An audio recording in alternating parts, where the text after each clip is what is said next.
Repealing political discrimination.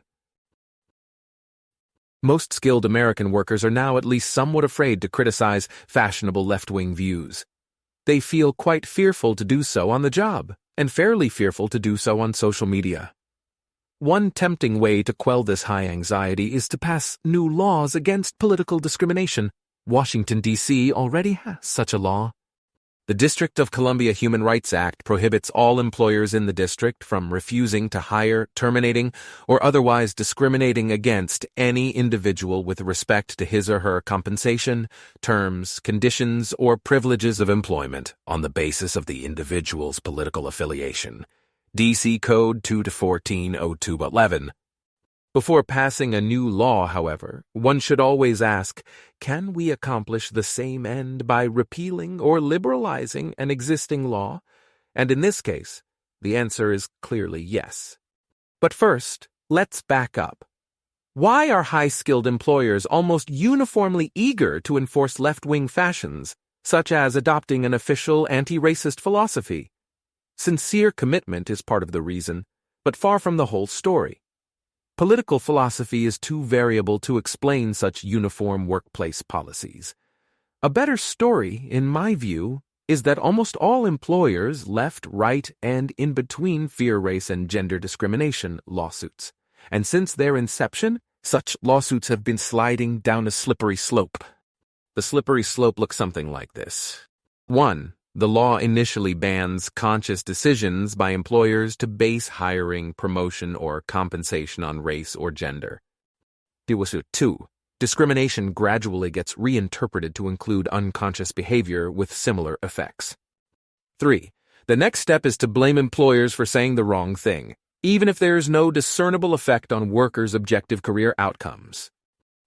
4. Then you blame employers for failing to deter their employees from saying the wrong thing to each other. This is when workers go from looking over their shoulder before they say something negative about a specific person to looking over their shoulder before they say anything that would upset their most hypersensitive colleague. 5. Finally, you blame employers for failing to induce employees to say the right thing loudly and often. In other words, for failing to build a culture of inclusion. Why has the slope been so slippery? Because if you're doing less to fight discrimination than other firms, you worry that you might be perceived as soft on discrimination and get sued. And if you do more to fight discrimination than other firms, even better. You definitely don't want to loudly announce, "We've gone far enough." Such words are financially dangerous, as I've said before.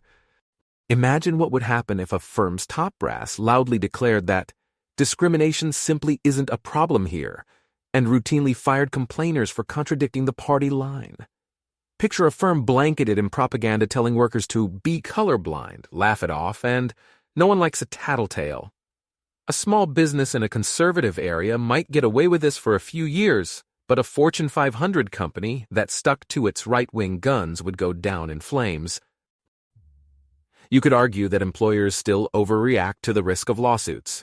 I am sympathetic. Contrary to what you've heard, even hiring by IQ is fairly safe. But there's no need to resolve this debate here, because what I'm going to propose is similarly good at diffusing both justified and unjustified fear. My proposal: 1. Amend discrimination law to explicitly state political speech by employers or employees on or off the job shall never be considered a form or indicator of discrimination. Political speech includes the expression of any allegedly racist or sexist views. 2. For further teeth, add, any employee who lodges any formal complaint, internal or external, about a coworker or employer's political speech forfeits any right to sue that employer for discrimination for any reason whatsoever. This preserves firms' right to handle offensive speech internally. They can still fire you for singing Hitler's praises on the job. But it also gives firms a free hand to handle these internal complaints as they see fit, without fear of legal blowback or second-guessing. In fact, it gives firms an incentive to urge employees to voice their complaints internally to ensure that the firm won't have to deal with such complaints in court. Most people, I suspect, will object that these legal changes go too far. Since I think discrimination laws do little to reduce genuine discrimination, I obviously disagree, but am unlikely to persuade such people here. On the other hand, many who share my concerns about freedom of expression will object that my proposed legal changes don't go far enough. Under my system, stridently left-wing employers can continue to impose a rigid orthodoxy. Toning down the fear of lawsuits only changes the behavior of employers who were motivated by fear in the first place. Fair enough, but I maintain that my proposal strikes a reasonable balance. Reducing the threat of lawsuits will restore variety by reviving competition.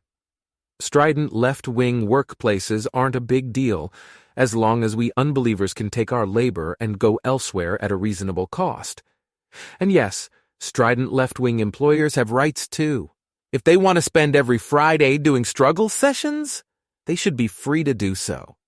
Other employers, however, shouldn't lose sleep over lawsuits if they offer their workers a more hospitable experience.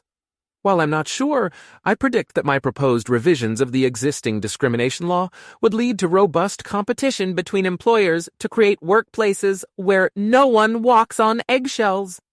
Since worker preferences vary, we will witness a wide range of options, but since only a few fanatics savor stifling left-wing dogma, we'll no longer witness much of that. I, for one, have already seen enough stifling left-wing dogma to last a lifetime. March 24th, 2021.